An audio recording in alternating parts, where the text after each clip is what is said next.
You won't be rich, you won't have wealth, but you'll have something much better. Respect in the professional army. You will be respected wherever you go.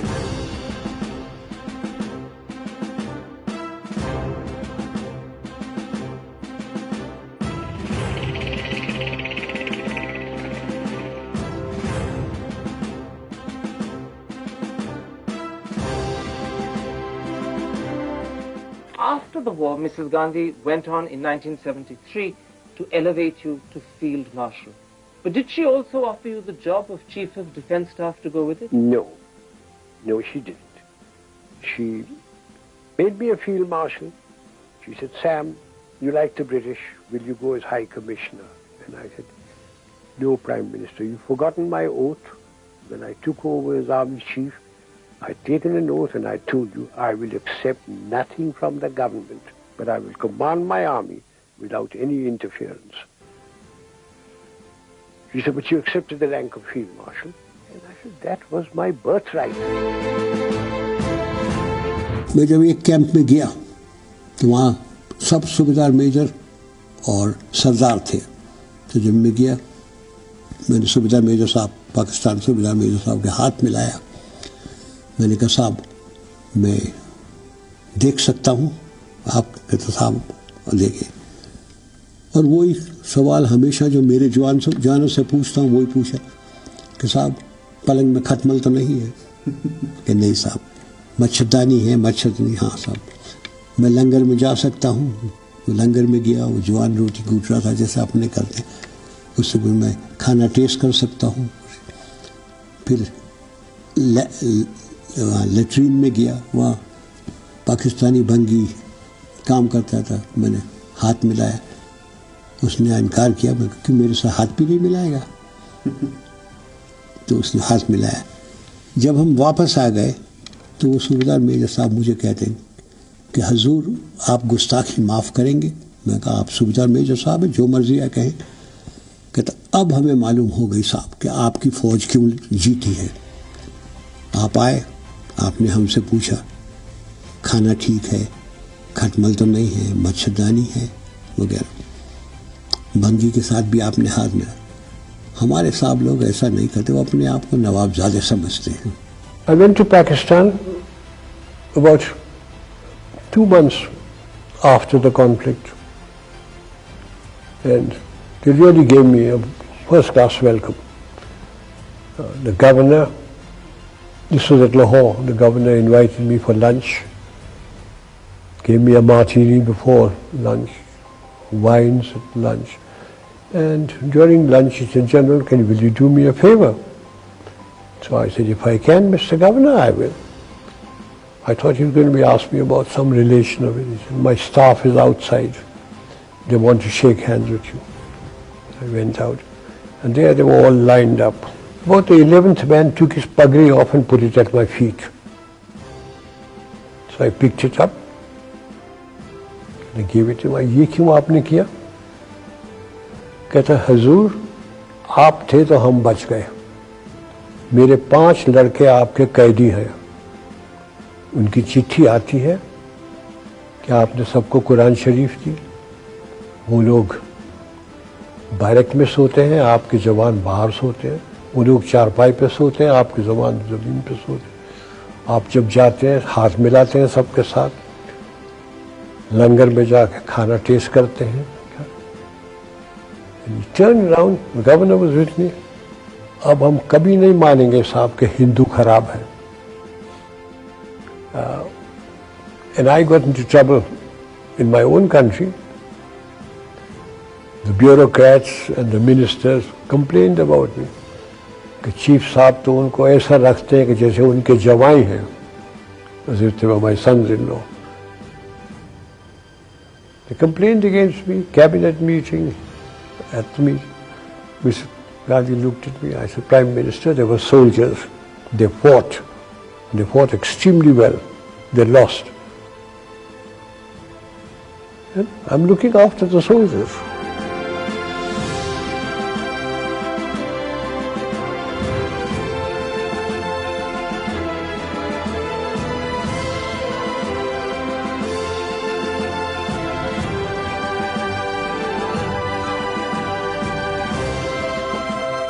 It was after the 1971 conflict. I was in my room. There was a little girl from some magazine. She came and talked to me about all sorts of things. She ate my chocolates and she did all sorts of things. And then she asked me that, Field Marshal, you belong to the Frontier Force Regiment, which is in Pakistan. Why didn't you go to Pakistan? And I said, Mr. Jinnah did ask me. I said, I've finished commanding. I'm now an Indian. I've married an Indian girl and I'm here. And then she asked me, and what would have happened if you had gone to Pakistan? So I bent her over and slapped her bottom. I said, I should have won the war and I would have thrashed you.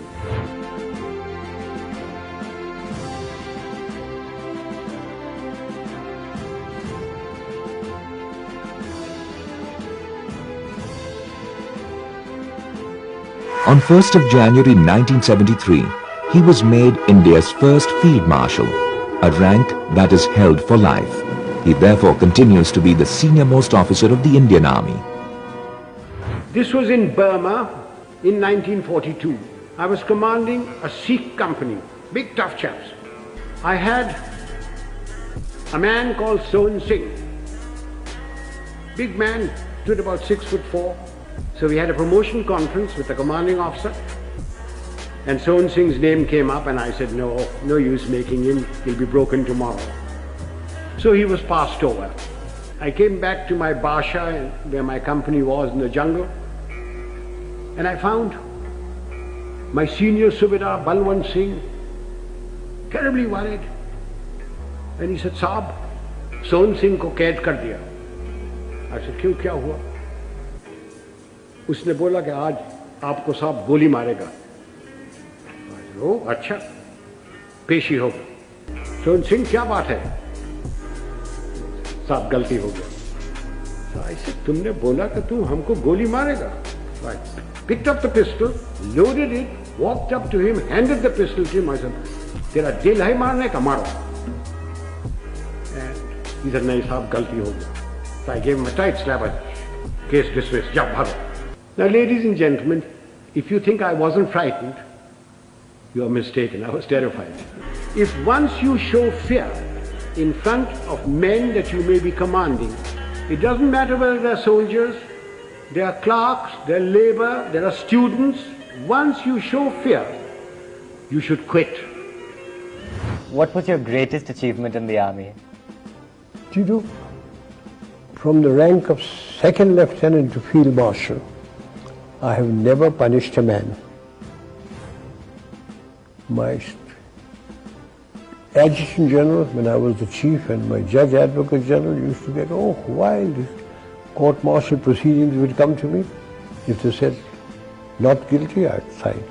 If they said guilty and punished, I'd take the file home, I'll look at it, I'll say, no, I think witness number 3 has lied, it's the so-and-so thing.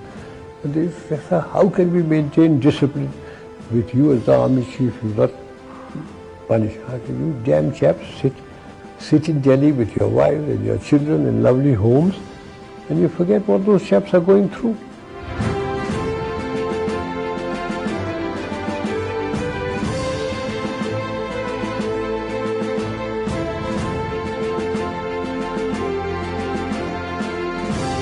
One evening, at 4 o'clock in my office, I was having tea when Mrs. Gandhi rang up. She was in Parliament House. Sam, are you very busy? And I said, Prime Minister, the Army Chief is always busy, but never too busy to talk to his Prime Minister. She said, can you come over? And I said, I'm having tea here. She said, I'll give you tea. I said, I have good tea here, you'll give me muck. He said, come over. So I said, okay. So I got hold of the ADC. I said, the girl wants me. Come on, get the car. The girl wants me. I always knew I'd talk like that. So we got into the car, went to Parliament House. She was sitting in her office with a kidney-shaped table. I walked in my breezy way. I said, hello, Prime Minister. You seem worried. What's wrong? She said, I've got problems. So I said, cry on my shoulder, what are your problems? And she looked me straight in the face and said, you are my problem. So I said, now what have I done? Have I made a speech? Have I done something stupid? So I said, what have I done now? He said, everybody says you're going to take over from me. So I said, and what do you think?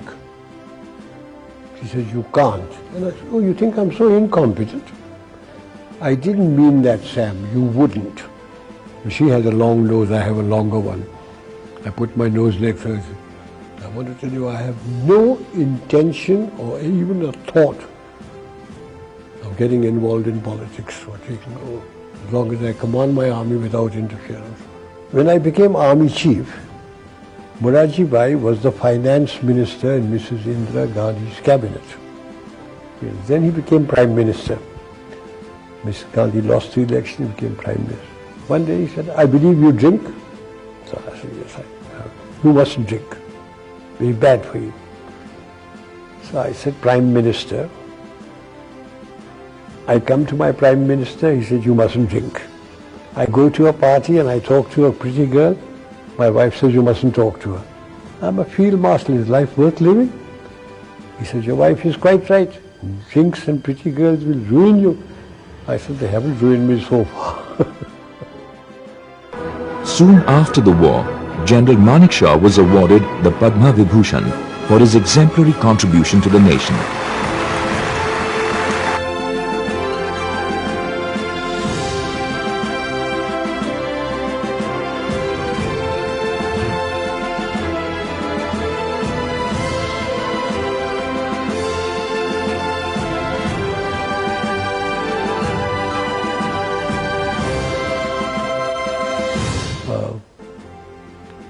I was sent to Kashmir with V.P. Menon, who was the state secretary. The Maharaja's army the Muslim element had revolted, the tribesmen had come in, and I was sent there with him, V.P. Menon, to see if he could get the accession from the Maharaja, see what the military situation was like. And at about midnight, the Maharaja signed, kept on saying, you must send soldiers in. He said, we can't send soldiers into your state unless you accede to India. So at midnight he acceded to India. V.P. Menon handed over the accession papers to Mountbatten. Mountbatten looked at me. He said, Manekji. He didn't call him Manekji. What's the military situation like? I said, very bad, sir. The tribesmen are busy looting and raping about 9 kilometers away from Srinagar and the airfield.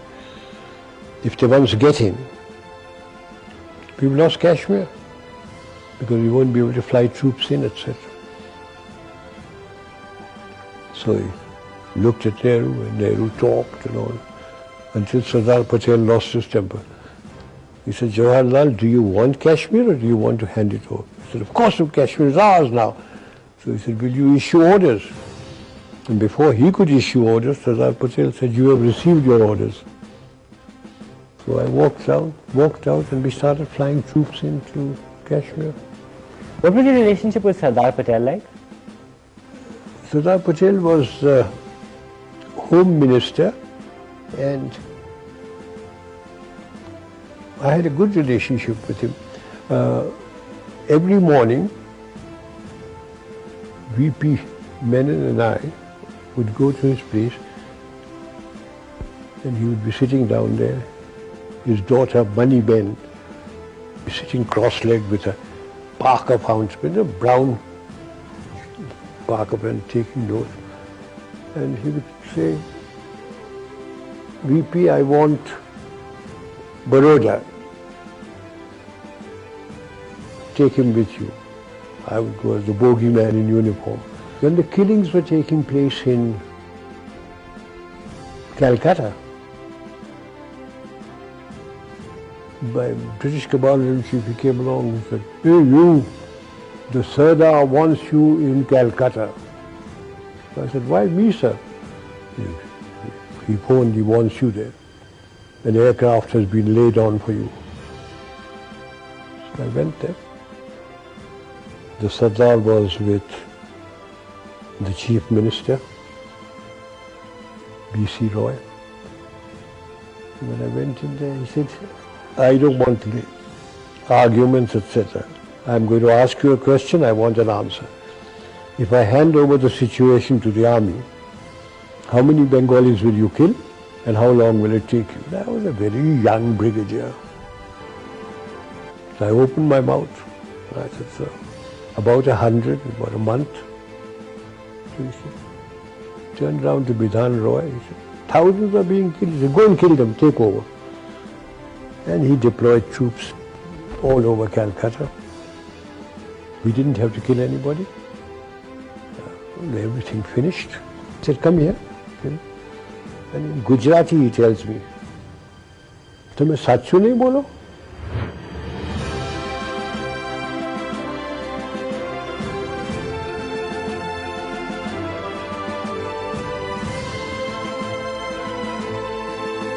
Looking at your life as a military general, having all that power at your command,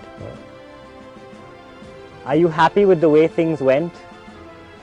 Was there anything you would have liked to have done differently in your entire career as a general, as a soldier? Quite happy. And how about your personal life?